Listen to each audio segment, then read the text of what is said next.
Management જે ખાસ જોડાઈ રહ્યા છે રિઝલ્ટ્સની ઉપર વાતચીત કરવા માટે ઓરિયન્ટ સિમેન્ટના મેનેજમેન્ટ છે. આગળ રિઝલ્ટ્સ પર ચર્ચા કરશે કંપनीના एमडी અને સાથે જ सीईओ दीपक खेत्रपाल. शुक्रिया सर मेरे साथ जुड़ने के लिए. सबसे पहले मैं जो स्ट्रॉन्ग रिजल्ट्स है उसके ऊपर आपकी कमेंट्स चाह रही थी. इन टर्म्स ऑफ वॉल्यूम्स हम लोग एक पिकअप देख रहे हैं पिछले साल के मुकाबले. अब इंडस्ट्री के अंदर भी चीज़ें थोड़ी इम्प्रूव हो रही है. ये क्वार्टर आपके लिए कैसा था और यहाँ से नेक्स्ट 2 to 3 क्वार्टर्स की विजिबिलिटी किस तरीके से दिख रही है, उसी से शुरुआत करें. जैसे आपने बोला, ये जो हमारा फर्स्ट क्वार्टर रहा है फाइनेंशियल ईयर 22 का, ये बहुत अच्छा रहा है. अगर हम लास्ट ईयर से कंपेयर करते हैं तो हर चीज़ अच्छी दिखती है वैसे तो, क्योंकि लास्ट ईयर अप्रैल में जून क्वार्टर में जो फर्स्ट फेज था, फर्स्ट वेव थी कोविड की, उसकी वजह से बहुत वॉल्यूम भी बहुत कम थे, ज़्यादा कम फैक्ट्रियाँ बंद रही. तो उसके चलते हम देखें तो पिछले साल के मुकाबले वॉल्यूम हमारा 66% हायर है और जो वैल्यू है सेल की वो 68% है. थोड़ा सा मार्जिनल गेन प्राइस में है, लेकिन मेजर वॉल्यूम गेन है.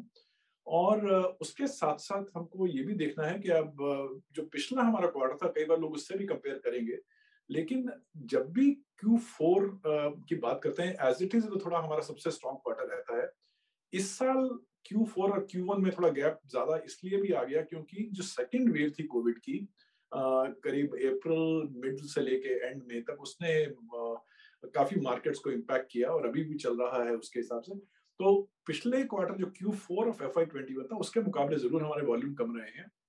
लेकिन अगर हम ओवरऑल देखें कि इस माहौल में हर चीज की जो हमारे कॉस्ट्स हैं, चाहे वो डीजल की कॉस्ट है या कोल जो हमारा सबसे बड़ी कॉस्ट होती है सिविल इंडस्ट्री में, प्लास्टिक्स है, जिप्सम है, जो भी हर चीज के दाम ज्यादा रहे, उन सब के बावजूद हमारा जो नेट रिजल्ट रहा एबिडा 188 करोड़ के करीब हमारा एबिडा रहा है.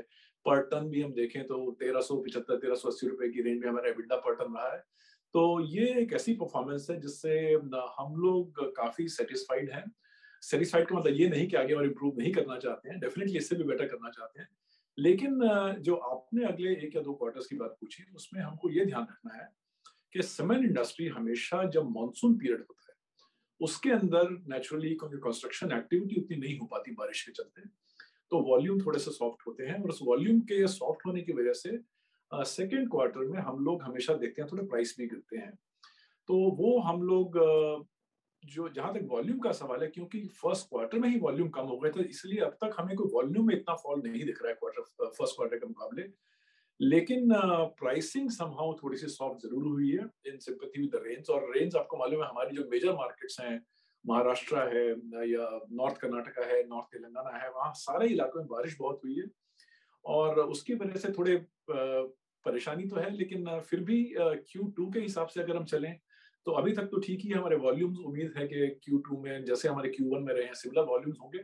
प्राइस जरूर थोड़े से कम है आज की रेट में, और अगले 2 महीने में प्राइस कहाँ जाते हैं, कुछ और नीचे जाएंगे या कुछ और ऊपर जाएंगे, वो सिर्फ टाइम बता पाएगा. लेकिन अभी तक जो 1 महीना इस क्वार्टर का निकला है, हमारे हिसाब से Q2 के जो एक नॉर्मल एक्सपेक्टेशन होती है उसके हिसाब से ठीक ही चल रहा है. Okay agreed sir. और इन टर्म्स ऑफ रियलाइजेशंस इस क्वार्टर के दौरान किस तरीके से वर्कआउट हो रहे थे, एक उसके ऊपर मुझे आपकी कमेंट चाहिए, और साथ ही यूटिलाइजेशन लेवल्स किस तरीके से दिख रहे थे. तो हमारे जो फर्स्ट क्वार्टर में रहे 68% रहे, और अगर मैं कह रहा हूँ कि वॉल्यूम उसी तरह से रहेगा हमारा, तो नेचुरली यूटिलाइजेशन जो है हाई 60s में रहने की उम्मीद है. प्राइस रियलाइजेशन जैसे मैंने बोला, प्राइस जो है वो from week to week, market to market change होते हैं. हम आज की रेट में अगर बात करते हैं, 1 महीना जो पहला निकला है उसके अंदर हम करीब देख रहे हैं कि डिफरेंट मार्केट्स में 10 से 15 रुपए पर बैग का गिरावट आई है सीमेंट प्राइसेस के अंदर, जो अभी तक की है. और ये लेकिन जैसे मैंने बोला, ये अगले हफ्ते ऊपर भी जा सकते हैं, नीचे भी जा सकते हैं. उसके बारे में कभी इंडिकेशन देना बहुत मुश्किल होता है. वॉल्यूम जरूर विजिबिलिटी है जिसका मैंने आपको बताया. प्राइस आज की रेट में थोड़े से सॉफ्ट है पहली क्वार्टर से, और उम्मीद करते हैं कि ज्यादा सॉफ्ट नहीं होंगे, थोड़े इंप्रूव हो पाएंगे, क्योंकि कॉस्ट हमारी हर टाइम बढ़ रही है. आज अगर आपने देखा होगा पिछले हफ्ते 10 दिन पहले भी जो खबर आई कि हमारे जो पेटकोक प्राइसेस जो डोमेस्टिक मार्केट में, वो सडनली पेटकोक सप्लायर के मैंने 9% बढ़ा दिए हैं. तो 9% फ्यूल प्राइस बढ़ेगा तो प्रेशर तो आता ही है कंपनीज के ऊपर. हम उम्मीद करते हैं कि कम से कम ये जो कॉस्ट हमारी बढ़ रही है वो हम मार्केट को आगे कस्टमर्स को पास ऑन कर पाएंगे. Okay agreed sir. और in terms of debt reduction FY22 के अंत तक कुछ स्ट्रैटेजी आप अगर वर्कआउट कर रहे हैं?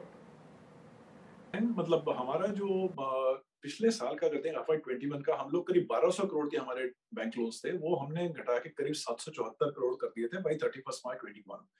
उसमें 31 मार्च के बाद में आज की डेट तक मैं आपको बताऊं तो हम लोग 120 करोड़ रुपए, 122 करोड़ एक्चुअली ऑलरेडी पे कर चुके हैं।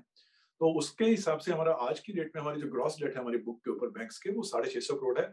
और हमारी उम्मीद ये है कि इसमें से भी हम लोग, जैसे पिछले साल हमने करीब करीब 450 करोड़ का पेमेंट किया था एक साल के अंदर, जो एक्चुअल रीपे कर चुके थे, हम नेट कैश की बात नहीं कर रहा हूँ मैं। उसके हिसाब से जिस तरह से अभी तक बिजनेस चल रहा है, उम्मीद तो यही है कि हम लोग और 400 450 करोड़ इस साल में भी रीपे कर पाएंगे। और नेट डेट जो है, मेरे ख्याल से हमें ये उम्मीद है कि 150-200 करोड़ से ऊपर नेट डेट नहीं रहनी चाहिए by the end of FY22। कोशिश हमारी पूरी हुई है, एज्यूमिंग के कोई वेव 3 का मेजर इम्पैक्ट ना आ जाए या उस तरह का कोई अपसेट हो जाए तो और बात है। लेकिन अगर कंडीशन जैसी हैं और जैसी एक्सपेक्टेशन है चलने की, तो 150-200 करोड़ से कम ही रहने चाहिए डेट हमारे इस साल के खत्म होते होते।